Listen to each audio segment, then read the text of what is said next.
有的时候是非常的精准。我们经过考察就会发现，它在一些比较重要的区域，像渭水淮水很多区域，它有很多这个干支流的情况，它讲的就是非常的清楚。我们今天如果用大比例地图给它复原的话，就发现它好多地方都可以跟今天就是说匹配清楚。所以呢，我们觉得当时的先民已经对这些水道有了很深入的了解，所以郦道元才能够把这些水道记载的非常的准确。那这个我刚才提到了郦道元的这个记载的方式叫因水正地，极地存古。它存古就存的是自然跟人文的很多。那大家看我后边自然的列了很多，人文的也列了很多，这些我后边都会这个大体的提到。那么由这些情况大家就可以看出来，就是郦道元的为什么能称之为叫中古时期的百科全书，就是因为它的信息非常的多，而且它利用的很多典籍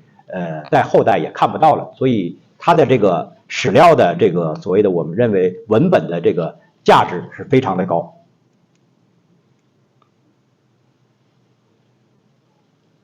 那我现在就是来分着这个不同的，用我们今天的这个学科的概念来讲一讲。首先因为它是水经注嘛，是跟水有关嘛，那我们自然认为它是，我们先谈地理的方面。那地理方面，我们第一谈自然地理的方面，其实也就是历史自然地理的方面。那我刚才讲到了叫因水正地，大家看右边我附的两张图。那它这个郦道元它怎么叫因水正地呢？他会讲一个水道吧，假如我这个举例的是这个渭水，渭水是从西往东流的，然后他怎么接纳一条支流的时候，他先讲这个接纳支流的这个汇入点，然后讲到汇入点之后呢，他怎么讲这条支流呢？他会从这条支流的源头再讲起，讲完之后呢，然后如果这条支流又汇入了一条支流，它又有一个汇入点，然后他又会讲那条支流的这个源头，然后这样的话就是说再回到原点，换句话说它有一个闭环。这样的话我们通过这个郦道元的这种闭环的这种记载的方式，我们可以做一个什么事情呢？第一，我们可以知道它记载的有没有这个缺漏。第二，就是说我们通过它先从这个汇入点讲到源，然后再讲回汇入点，实际上我们就可以画出这样的，大家看右边实际上是我们复原的这个水经注的渭水的局部的图，下边是复原图，上面是一个概念性质的图，就是你会知道，因为郦道元有因水正地这样的一个记载的特殊的方式，我们可以复原水经注的水经注图。那后边我们会有非常细致的水经注图的给大家的一个介绍，大家就会明白，我们为什么能够画出那么详细的水经注图，就跟郦道元的这种很科学的记载方式密切相关。那郦道元实际上他讲到河流水道的时候，他还有对一些特殊的水文现象。那我们这儿举了一个很有名的例子，我们经常不说黄河吗？那黄河古代叫河水，那什么时候可以叫黄河？实际上郦道元这条材料里头就给我们提供了一个证据，至少我们现在认为这个郦道元用的这材料是这个东汉的。那我们其实在那个时期东汉这个已经开始可以把这个河水称之为黄河了。因为古代是这样，就是河是专称，就是你提到河的时候跟我们今天不一样，什么什么河你就是一个特定的河，但是在古代呢，说到河就是黄河，那说到江就是长江。但是这条材料就证明其实在东汉时候已经可以把河水另外的一个名称叫黄河了。因为你如果你有一担水的话，你慢慢沉淀，它居然有6斗泥，是这样一个情况。然后这个水经注里边还有很多大量的这个地貌的材料，其实这些对于我们研究历史时期的地貌现象，就是说非常的这个材料非常的珍贵。这个就是有学者统计下来，关于这样的记载多达2000多处，所以这些其实可以对于研究历史时期的地理的地貌的情况就非常有帮助。那水经注里边呢，就是还有这个，就是说它其实有些人认为它是一部这个很有文采的书，为什么呢？就是他在讲到一些自然现象啊，或者一些人文现象的时候，他的语言是非常的，就是说生动的。那我这儿举了一个例子，他为了描述这个两个山峰的情况，他称之为这个叫这个怎么解释这叫醍醐山，就是我这边大家看我右边，这是在洛水流域的一个山峰。那么他讲这个两个山呢，因为他形容它高，在云层的这个上边，所以他经常就是说你看不见这个山的这个险峻的情况，只有等到这个云退去的时候，你才能看到。他就拿这个醍醐，就像那醍醐，你的头扎到水里，你看不清这个醍醐的样子，你必须得等到醍醐从这个头从水里出来，才会了解。他就是这么生动的一个比喻来讲这个山怎么样的这个险，然后他还讲一些动物，就是很敏捷的动物，你要上这个山也非常的不容易。它还有一些特殊的，对一些特殊的这个地貌的情况也有记载，像我们今天说的这种卡色地貌啊，就石灰岩的，还有一些这个沙漠地理的，它都有这个相关的记载。我这边有一个具体的一个例子，也是非常生动的一个例子。这个例子它就是把大家看我那个黄色的那个字，就是望黄沙宛若人尾干贝于地，就是那个干粮，就像那个他说这个黄沙的情况，就像那个到了这个收割这个粮食的季节，那些撒在这个场上的那些就晒那些干粮，那么一粒一粒的，但是它不相粘连。他把黄沙跟这个晒在谷场上的这个干粮做这样很形象的这个比喻，他这个是描写的是今天这个青海境内的一个沙漠的情况。然后呢，就是他还对一些这个矿物的地理的分布，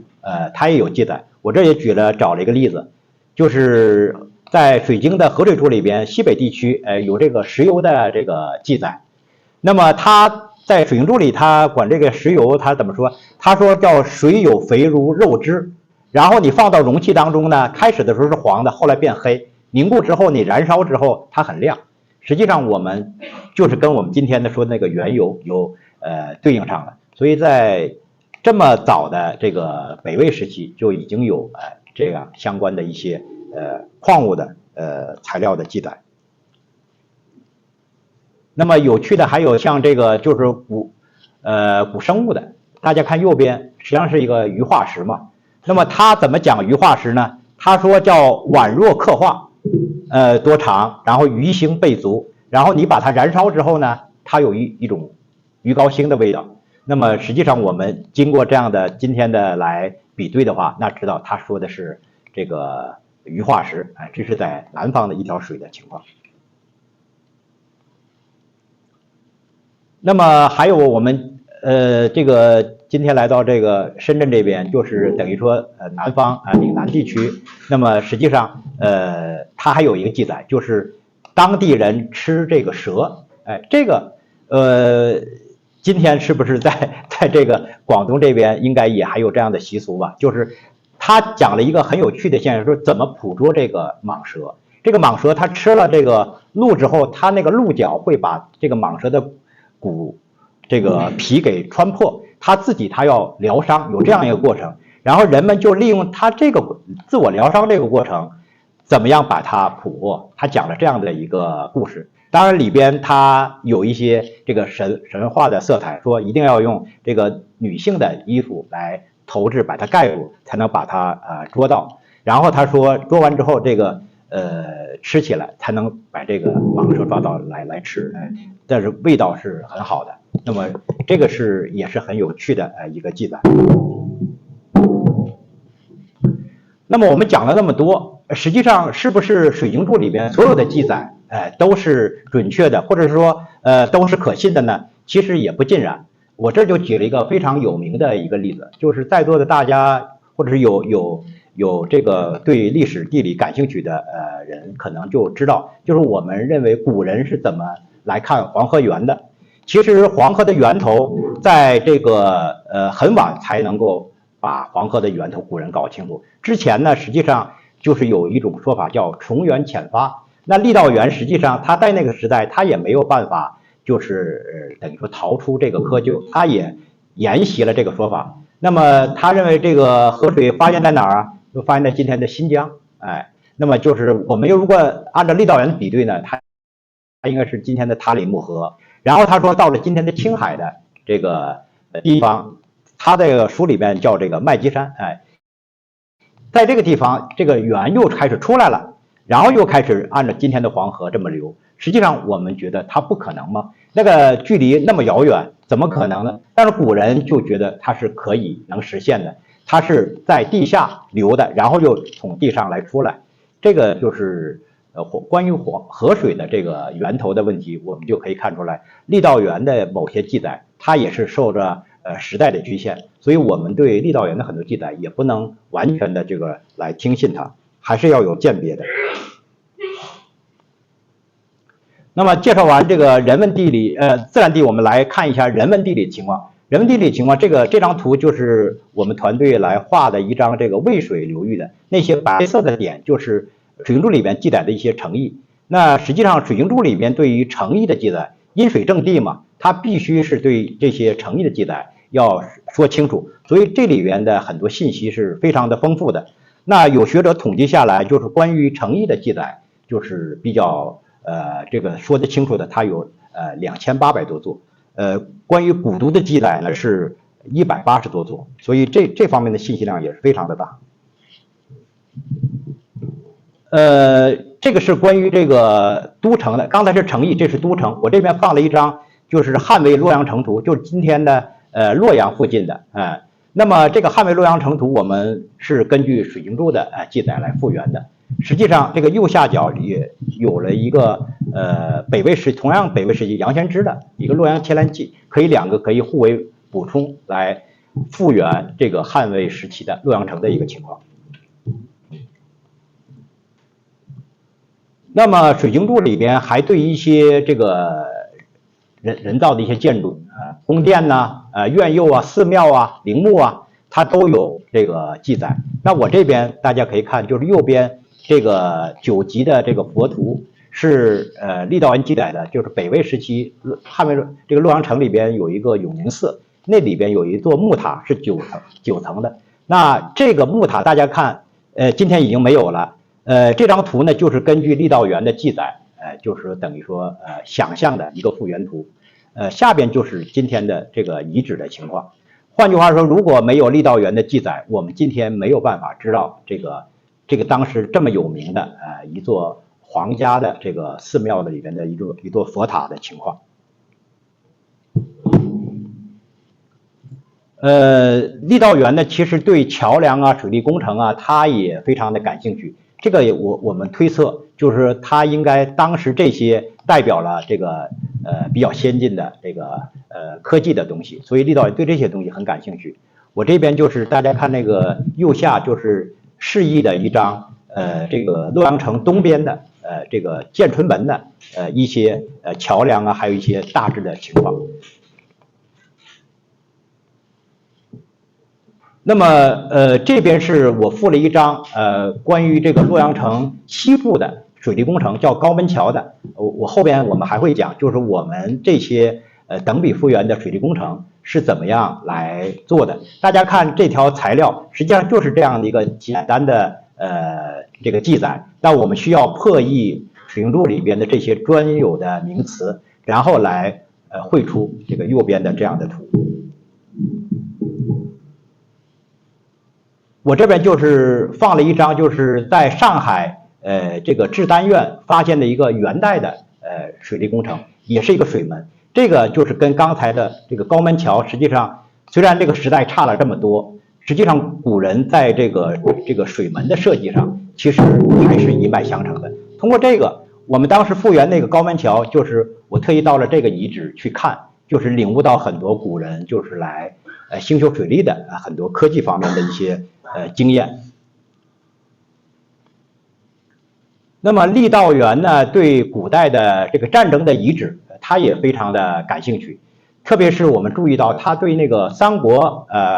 一些这个战争啊、战役的情况啊，他都这个感兴趣。然后他通过阴水正地，把相应的记载，都记在相关的地方。这个是渭水的陈仓城，就讲这个诸葛亮跟曹魏的军队怎么样来打的。那么实际上他记载的这些东西很多都是通过三国志或者是三国志的相关的一些这个陪注的很多材料来放到这个里边的。但是呢跟我们后代的三国演义的很多记载是就这个描述是不太一样。换句话说，他的是比较可信的。三国演义是演绎了很多故事。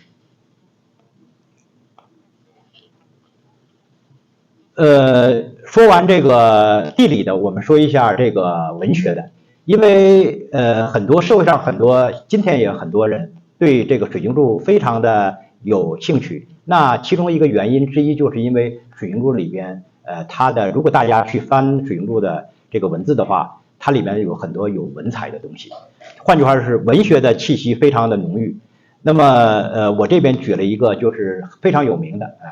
应该是现在是不是高中的课文里面，就是关于三峡的这样的文字描述。那么就是因为这样的一个描述，那水经注可能也在很多中学的这个学生里边就是引起了大家的一个注意。但实际上呢这个三峡的文字后来大家发现倒不是郦道元自己写的，是郦道元引的书里边的一个《荆州记》里边的一个情况。那么那有人也会说，那你们举了一个最有名的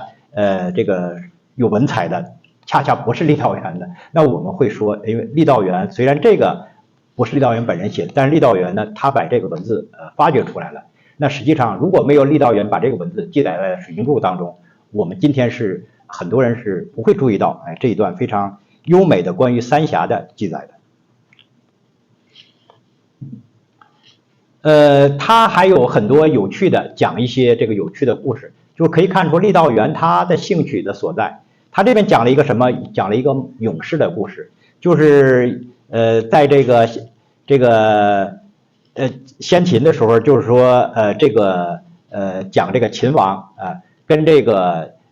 魏王来这个相见，但是呢，就是这个魏王呢，就是说没有来，然后派了一个叫朱亥的一个勇士来。那么秦昭王就很生气，就把朱亥投到了虎圈中。那什么是虎圈？就是让人跟老虎关在一起。那我们一般会认为你这个人必死无疑，但是这个勇士呢，居然是叫瞠目视虎，眦裂，就是那个眼角它裂开之后把血溅出来，老虎都害怕。就是他讲了这样的，就是当然这个故事也是他从别的书里引出来的，但是我们可以看出来郦道元他的一个价值取向，或者说他的一个兴趣所在。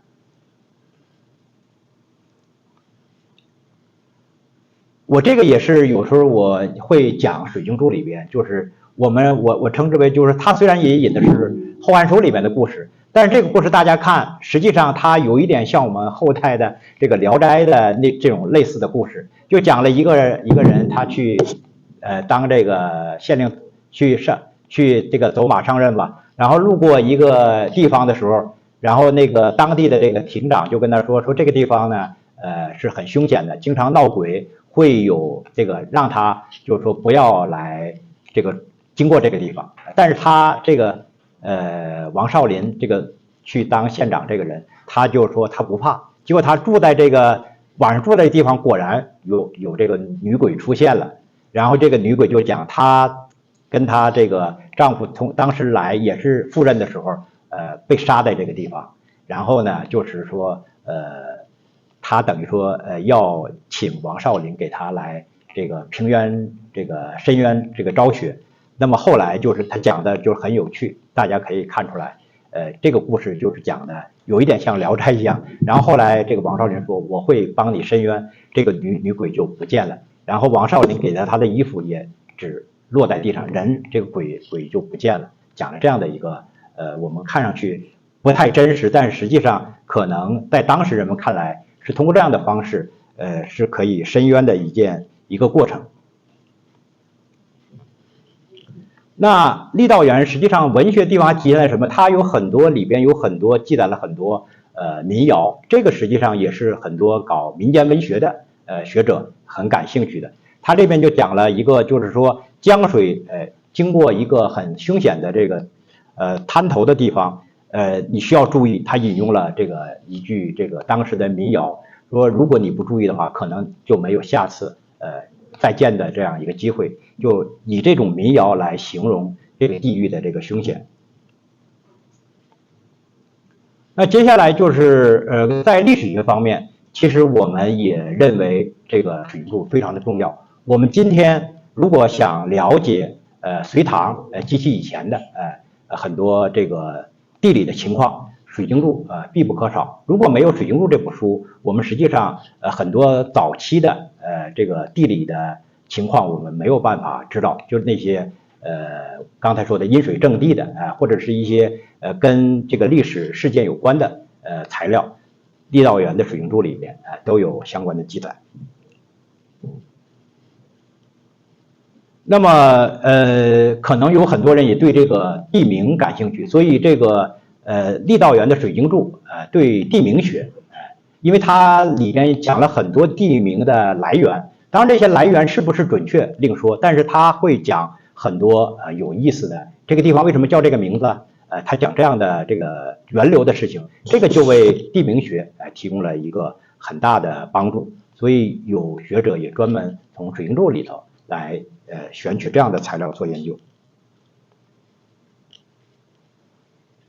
那另外就是水晶柱里边是大量的引了很多他那个时代能看到的文献，以及就是说很多金石方面的材料。所以呢，就水晶柱它是一部我们称之为就是说它不仅反映了很多情况，它里边也保留了很多信息。像有很多书我们如果没有水晶柱我们不知道有这样的书，所以呢水晶柱在保留古代文献方面也起了很大的这个作用。那它里边有很多这个讲到了很多地方有什么样的石刻呀，有什么样的一些碑文，实际上这些呢就是我们统计下来大概有300多种，这些材料也是很多学者感兴趣的。有人还专门把水晶柱里边的这个金石材料就是集出来变成这个碑录这样的书。关于水晶柱的大体的情况，时间原因我们就简单就是有这样的一个概括的介绍。那接下来呢，就是我们再把水晶柱的一个流传的情况给大家也简单介绍一下。因为水晶柱呢，就是说它的这个流传的情况也非常的复杂，所以呢，就是说这个是在我们做水晶柱的相关研究当中也是必须要搞清楚的，所以我们称之为叫流传跟它的版本的情况。那水晶柱呢，我前面介绍了一共有40卷，但是呢，在北宋的时期呢，它有5卷散佚了。那有人说，我们今天看到的水晶柱不还是40卷吗？这个基本上是认为就是说把一些卷拆掉之后重新组合变成了这个40卷。然后呢，这个水晶柱呢，在这个宋代以后，就是北宋以后，就是引起了一个广泛的关注，被称为这个就是越来越多的学者来进入到这个领域来做研究。明清之后就形成了一个专门的学问叫力学，就是郦道元的力叫力学。那水晶柱经过我们10几年的研究，我们就是得出了一个版本系统的结论，就是它有一套叫古本系统，一个是今本系统。那什么是古本呢？古本就是在传抄这个刊刻的过程当中，它不改变它看到的那个母本的情况。然后呢，这个今本呢，就是你稍微的只要你改动过的，我们都称之为叫今本。那这个右边这张图大家就可以看出来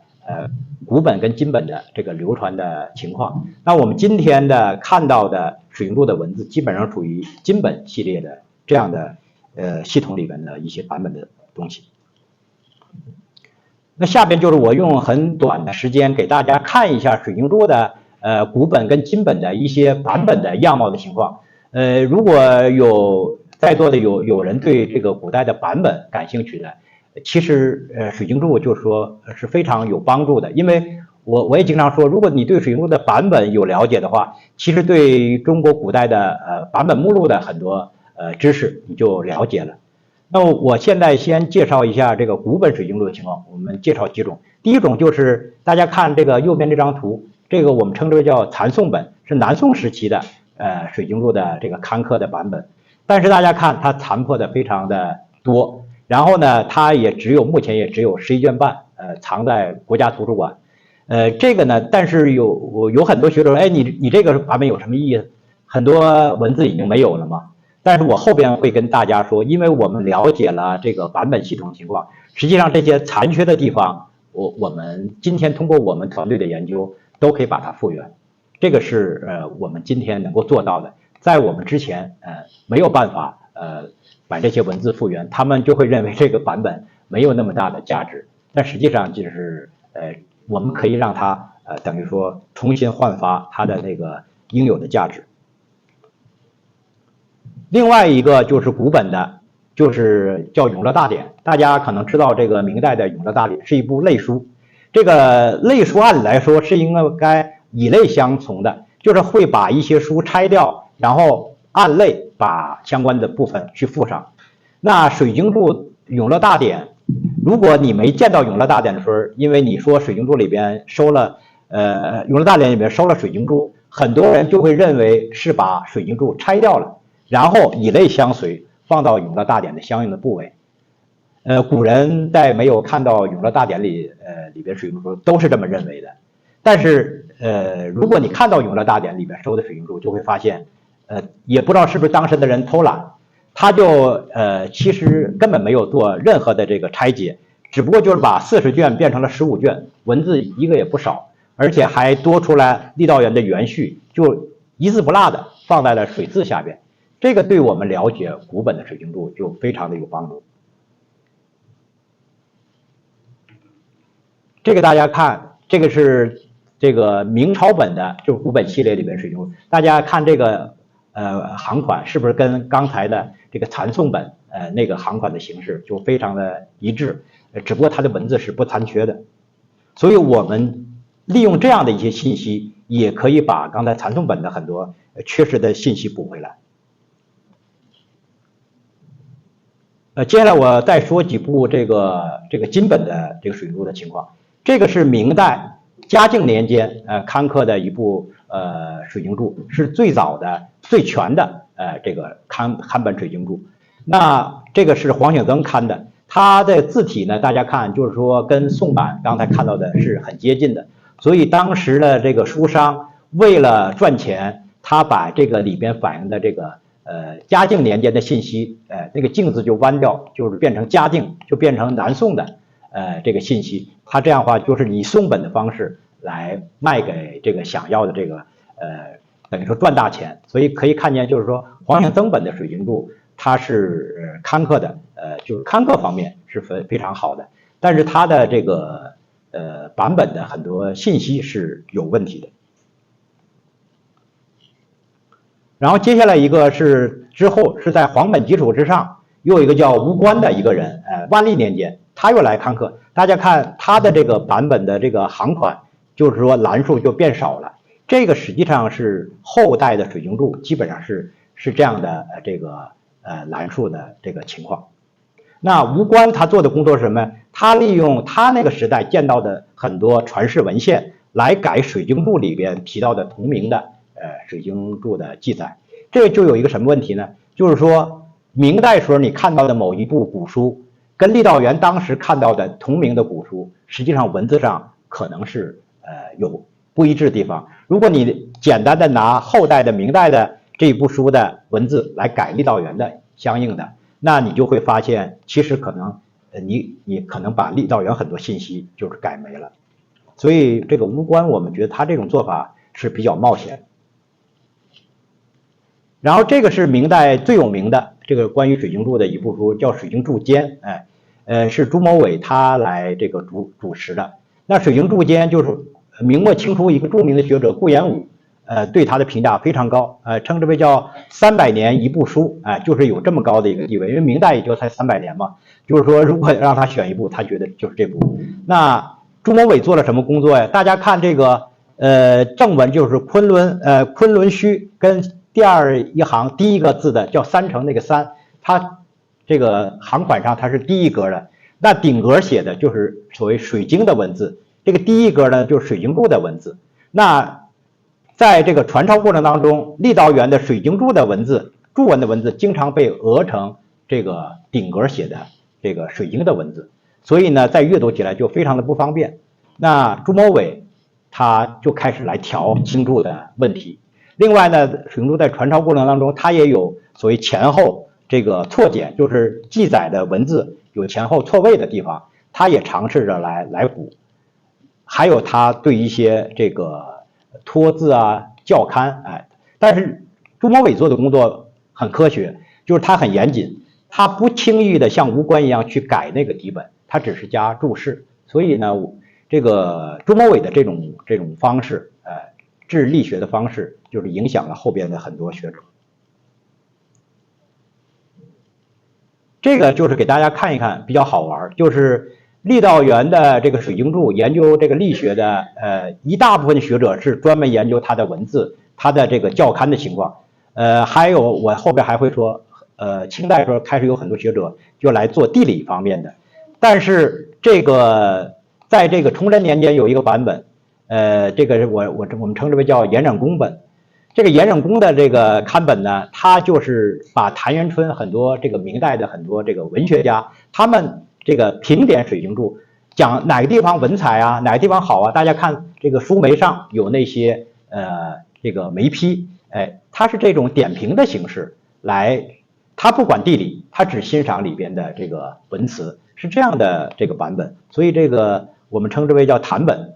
也是很有特色的一个版本。而且大家看那个文字，它比较这个窄长的，这种就是代表了这个明代崇祯年间的很多这个刊本的这个情况。如果大家以后看这个古籍有这样风格的，你基本上你说这是明代崇祯年间的，基本上是8、9不离十的。然后到了清代，大家看这个就是也是从版本这个风格上给大家看一下，这只是康熙年间这个象印本。象印本大家看它的文字就是这个字体非常的漂亮，像写课本，就是说我们称之为可以叫写课本，叫手写来出来一样，但实际上是刊刻的。所以这样的这个文本就是版本，大家看上去就比较赏心悦目。所以这个象本在流传水晶柱的这个过程当中，它起了作用。那接下来我就是重点想讲一些清人的他们怎么来研究水晶柱。实际上就我刚才说了，就开始引入地理的这个观念，因为水晶柱的这个校勘呢，跟一般的古代版本，就是你只拿版本之间的比对，你很难来解决一些比较棘手的问题。相反，倒是你要引入地理的这个概念，就换句话说，你从地理的信息的角度来判断水晶柱的文字的这个对和错，实际上是非常有帮助的。那我们在研究水晶柱，其实也吸取了这个清人这方面一些经验，所以就是在你简单的版本对勘解决不了的时候，其实地理的这个概念的引入能解决很多水晶柱的问题。那乾隆年间有4大这个学者，叫沈秉训、全祖望、赵一清跟戴震，他们就受了这个康熙年间的胡渭啊、这个黄颐啊、这个颜若渠这些学者的在治水晶柱的过程当中，这个地理的观念的应用，实际上他们是受到这个之前的这些学者的影响。那我们下边重点谈一下乾隆年间这些学者的这个情况。那第一个沈秉训的，大家看他的书叫什么？他叫《集市定额》，实际上就是把水晶柱集市定额他做的工作，就是来反映，通过书名也反映出来了。沈秉训呢，他家境不是太好，他看到的版本有限，但是他对水晶柱的地理的问题，他解决了不少，所以沈秉训的这个贡献还是很大的。这个是全祖望也是研究水晶柱很有名的这个学者。这部呢就是今天收藏在天津图书馆，那叫五教水晶柱。就是全祖望，就是我们至少从书名上看，他在这个校这部书时，他已经5次校过水晶柱了。然后呢，实际上大家看他那个包括这个水晶柱卷，应该是卷15吧，他后来他有这个修改。实际上就是说，他把这个水晶柱的文本的顺序他做了调整，然后他这个校本的底本呢，是一部大家可以看到是一部抄本。那是谁抄的呢？就是后边我们会说的赵一清来抄的。他抄完之后送给了全祖望，全祖望就在赵一清的这个版本上进行这个校勘。这个胡适先生研究水晶柱很多年，他当时的时候他不太相信全祖望有这样的一个版本，他认为全祖望是就是说在托大在说大话。但是后来他看到了这部版本之后，他发现他之前的那个推测是错掉了。所以胡适对全祖望的五教水晶柱评价很高。他就说，第一，他说区分了经跟注文，然后另外呢就是说他认为这个就是全祖望说郦道元不仅有注文，郦道元自己还注自己的文字，叫注中注。他也认为有这样。另外就是调了这个相关的一些这个顺序。那其实通过我们后来的研究，基本上就是说否定了全祖望所谓注中注的这样的一个观点。这个观点可能是全祖望自己这个假想出来的。这个大家看一下就行了。就是说全祖望在五教之后还有七教，但是七教呢，我们就是说最早是刊本形式出现，后来大家发现那个是有问题的，然后现在大家比较倾向于这个也是收藏在天津图书馆，这种抄本还是比较接近全祖望当时的情况。但是因为这是全祖望的，就是说之后很后人来这个进行这个抄写的编纂的，所以是不是全祖望的完全的样貌，这个是很值得怀疑的。然后接下来就是赵一清的，赵一清的他称之叫水晶注释。赵一清这个人很有意思，这个胡适呢对赵一清的评价非常高。赵一清实际上在这个水晶柱的这个四大家里头，其实名气可能是最弱的，但是呢，这个胡适认为，他被埋没了。胡适都有他讲过什么？他说赵一清的为人，非常的正直。说赵一清一生当中几乎没写过草字，都写的是很工工整整的这个字。所以通过赵一清的这个写的字，也可以看出赵一清的为人。那么我们确实来看水晶注释的话，大家如果以后有机会来翻看水晶注释的原书的话，就会看见它的体量非常大。他对全祖望是那个等于说是毕恭毕敬，所以全祖望的很多在前面说的五教啊七教没有展现的东西，他水晶注释里都展现了，包括注中注的情况，它都体现了。那实际上这个我们这边说的是四库全书的水晶注释的这个版本，胡适认为这个最能反映赵一清的情况。那他还有一部就是说这个赵一清的后人来刊刻的。那这个刊刻呢，我们目前为止我们只觉得他最初的这个刊本最能反映。他当然这个水晶注释的刊本非常的复杂，在这我们就不细讲了。那么但是这个初刻实际上可能还是可以弥补刚才说的四库的那个抄本的情况。这个也是非常有名的，大家看这个字体的情况，它就是已经是变成就是这叫巨真版电本水晶柱，它的用的字呢是这个活字版，就是它是活字。这个呢是戴震主持来完成的。那么我们今天用的水晶柱的文字，实际上基本上就是戴震的电本水晶柱的基础之上来等于说形成的一个版本。那么电本水晶柱它实际上吸收了刚才之前的这个全祖望跟赵一清的很多观点，但是他没讲。所以呢就是说在这个水晶柱的研究史上有一个叫戴赵湘西案，就换句话说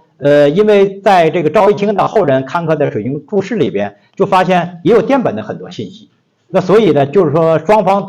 就后人都在这个交战，就是说都要捍卫自己的那个原来的这个情况，就是说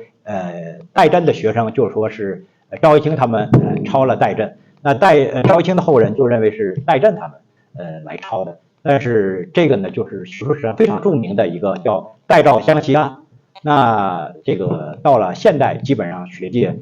基本上达成了一个共识，就认为可能还是戴震因袭了一些这个赵一清跟全祖望的观点。但是这个拥戴派呢也有，就是他们认为还是没有抄，这个是比较有意思的在水晶柱研究史上很著名的一个公案。后边再介绍2个金本，就是一个是这个水晶柱书的，就是杨守敬、徐慧珍他们水晶柱书的一个抄本，然后还有一个就是水晶柱书的一个稿本，这个是现在这个藏在台湾。那么这个稿本大家看，是反映了杨守敬、徐慧珍最后的样貌，但是因为这个稿本非常的看上去就跟未定稿一样，所以开始呢就是有很多学者还不认为这个是他们最后的定稿本，但实际上现在经过学者这个研究，认为它是一部。那水晶柱书它在这个前人基础之上，它最重要的一个成就就是地理方面的成就，就是它关注到这个水晶柱里边的很多地理问题。然后到了近代，王国维、这个胡适，现代这个还有陈乔义先生，他们对水晶柱都有相关的这个研究。那胡适为什么研究水晶柱？就是刚才我们说的戴照湘西案的问题，他要给戴震他的同乡，开始他觉得要打抱不平，所以他最后晚年近20年，他来研究这个水晶柱。但是后来他发现，他的那个预设可能还是有问题的。那王国维他说他一生在水晶柱方面就是说没有下太大的功夫，但是他留下了一部校勘水晶柱的一个很著名的一个校本。那这个陈乔义先生就是当代的陈乔义先生研究水晶柱也很多年，他的这个校正基本上就是在淀本水晶柱的基础之上来完成的。介绍了很多前边的，那我们接下来一个时间就是要讲我们的研究了，就是说我们的研究是站在可以说站在巨人肩膀上吧，就是说来通过传统怎么变成继承之后，我们怎么样有发展，同时我们还有一些创新的东西。那我们为什么要做这样的工作？这边就讲传统力学的它有一些局限，基本上我们刚才已经通过我的介绍，大家可能知道，它有文本校勘文具赏析地理问题很多它都没解决，包括杨守敬、徐慧珍他们也画过水晶柱图，待会儿后边也会呈现，其实它精准程度都有很大问题，所以新的时代就现代要求我们还是要重新以今天的这个眼光来重新来审视这些问题，同时做新的创新方面的研究。早在上个世纪80年代初，就是我那边就是列了这个中国历史地图集，这是非常有名的关于这个如果你想要了解这个清代及其之前的中国历史的情况，这部图集很多人可能在座的可能有很多听众也购买了，这个是我们所的这个檀香先生。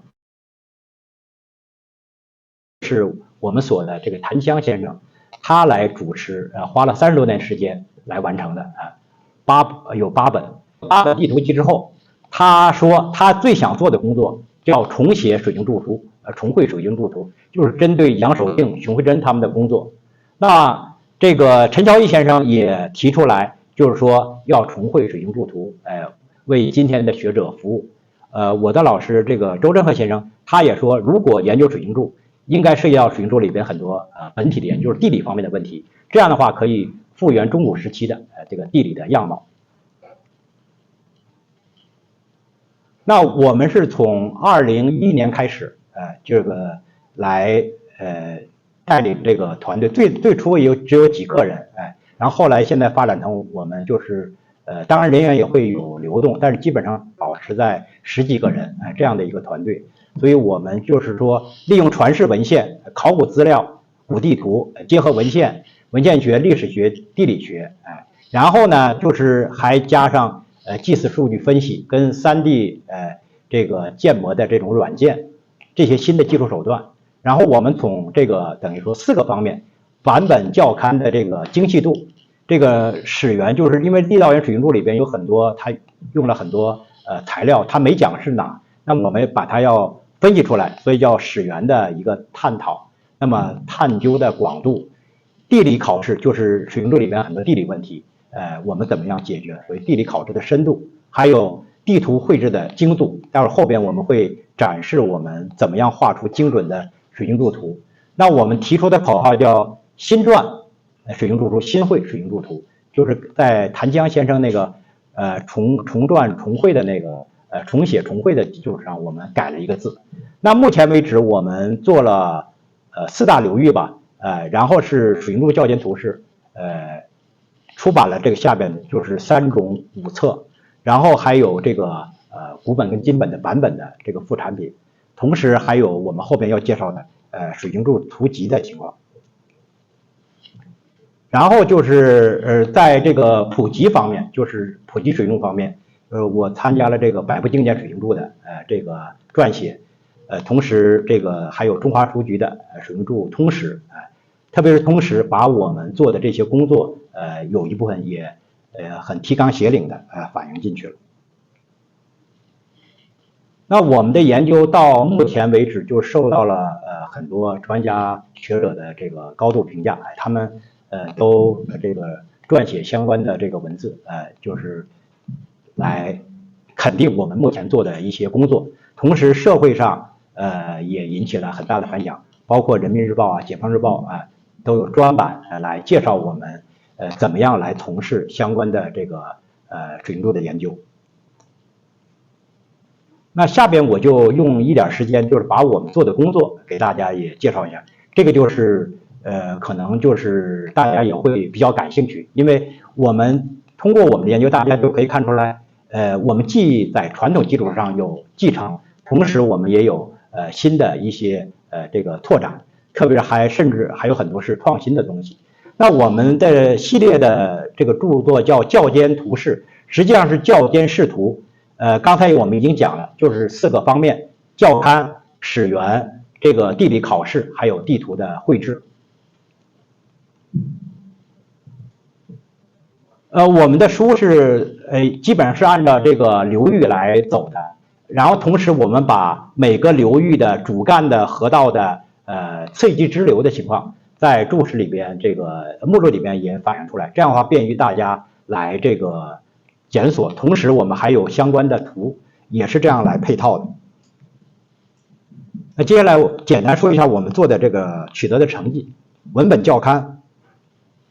文本校勘就是大家看我们列出了这么繁复的一个版本表，实际上通过这个我就想让大家知道，其实水晶柱的版本是非常的繁杂的。有的学者也说过，就是水晶柱的版本可能在中国古代典籍里边是最为繁复的。那么这些版本我们列出来的其实都是我们精研的，那还有很多我们没有精研的水晶柱的相关的一些版本，所以做这项工作是非常艰苦的一项工作。那我们是用了13种15部，同时按照这个垫本做底本来进行相关的这个研究的。这个就有一个版本的一个成绩跟参考的表格。这个蓝色的就是古本，黄色的是这个金本系统，刚才我跟大家介绍过的。那我们通过我们研究，就是把他们怎么传承的，版本之间的传承，以及后边的这些版本是怎么参考前代的这些版本，这个情况都一一这个搞清楚了。这个在我们研究之前是没有相关的这个信息可以做到，没有相关的研究可以做到这一点的。这个就是让大家看，就是我刚才前面预埋了一个伏笔，就是说残宋本，上面是残宋本的情况，下边是我们复原的情况。那下边复原的我们是用这个涂阴影的这个文字，大家看那个残宋本，实际上残缺的地方你根本不知道残了多少字，因为残宋本它每行的文字是长短不一的，有的是19个字，有的是21个吧，好像我记得21或者更多。那实际上你残缺的这些地方，你不能靠旁边的有的那个来一一来讲我这边残了几个字，你需要经过版本系统来了解才能知道缺了几个字。那我们因为前面对古本跟金本系统我们了如指掌，所以我们能够把这些残缺的版本的文字全部给它补上来。所以这个残宋本经过我们的这样的这个集补，就可以变成可以用的。所以有好多人他们不太相信，他们说，哎，你们怎么可以把这些残缺的地方都补出来？我们就比较我们说，因为我们了解了这个水晶柱的版本系统。另外，水晶柱呢，它有很多我刚才讲到，有些地方它有很多错减。那我们通过这样的这个版本之间的这个凸阴影的是调整的版本这个段落次序。那先用右边的这个标版本的这个段落的情况，然后再用左边这样的图来反映这个水晶柱的版本，不同的版本他们是怎么来调的。所以大家看这个沈秉训的沈本，它调的最多。所以这个地理的问题，实际上在调整错减上，沈秉训是做了很重要的工作。那水晶柱我刚才讲了40卷还有5卷不是残了吗？那怎么样来急补？实际上这个工作清人已经做了。那我们在他们基础之上，我们也做了这个急补。什么是急呢？就是宋以后的文献里边，我们找出跟水晶柱有关的文字，是今天的版本看不到的，我们作为急。怎么补呢？就是加阴影，然后把那些急的文字呢可以通顺来便于大家阅读。如果你想看严谨的，你就看急的部分；如果你想阅读，就通过我们补的，你把相关的急的文字也可以了解。这是校勘方面。然后史源的方面，我们就是这边要跟大家先澄清一个问题，就是像我们读书的时候，基本上就是对水晶柱的了解，包括现在如果你们去查一些水晶柱的相关信息，也会讲郦道元的水晶柱跟郦道元他走过大江南北有很大关系，说郦道元到过这个很多地方，所以呢他这个记载的就很这个清楚，然后他没到过的地方他就不了解。但实际上经过我们研究发现，其实郦道元的记载跟他到没到过这个地方没有很大关系。这个大家看郦道元他怎么说，他说叫莫世求深，必周问远。用我们今天的话说，就是郦道元可能也比较宅，他不太愿意到这个外边去，他是在自己的书房里边来那个就是写出这样一部大书的。他主要是靠文献，所以我们说郦道元的是连缀文献的高手，他并不是因为到了什么地方。如果你到地方那个文献记载不清楚，他可能也一样记载不清楚。他没到地方，如果文献记载的非常准确，他可能记载下来也是非常的准确的。所以这个是需要大家就是通过我今天的一个介绍，在这个问题上需要这个澄清的。那么郦道元他靠文献嘛，那我们就是其实重点会揭示他用了哪些文献，然后这些文献呢，实际上他有的在书本里他会告诉你我用了哪部书，但是他有很多地方其实他也是用了哪部书，但是他没讲，我们称之为叫暗引。那讲的就是明引，那明引跟暗引，这个我们通过我们研究要把它区别出来。另外呢，它有些地方呢，我们称之为叫它是什么？叫概引。它其实，所以我们校勘水晶柱，我们点校水晶柱，我们没办法用今天说的引号。它即使说了哪部书，我们也不可以加引号，因为它里边有很多是按照它的意思来引的，所以就是概引。这些地方我们也要就是通过我们研究，就给大家都揭示出来。然后它里边有很多奇迹的东西，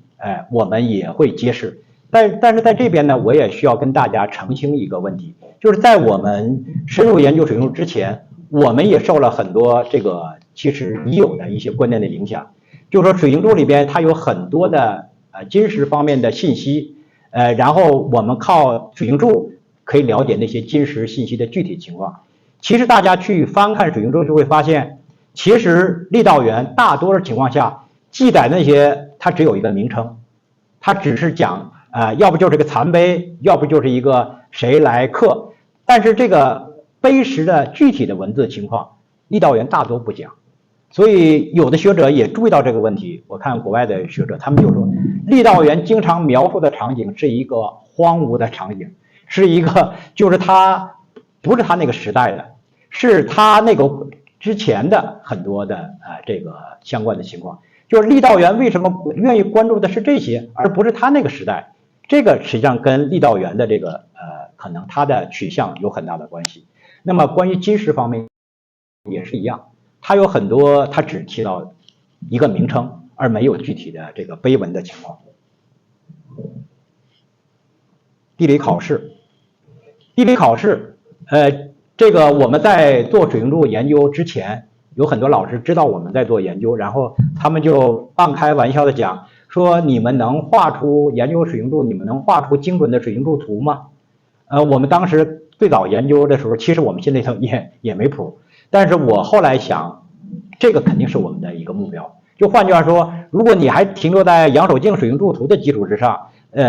好多地方都是示意的，那不是我们追求的目标。就是我们一定要画出精准的古今对照的。大家看这个图，这个暗红色的是今天的这个地理信息，然后这个蓝色的是古水道，黑色的字体是古代的。那我们就是通过我们的研究是古代的，那我们就是通过我们的研究把这些是古代的，那我们就是通过我们的研究把这些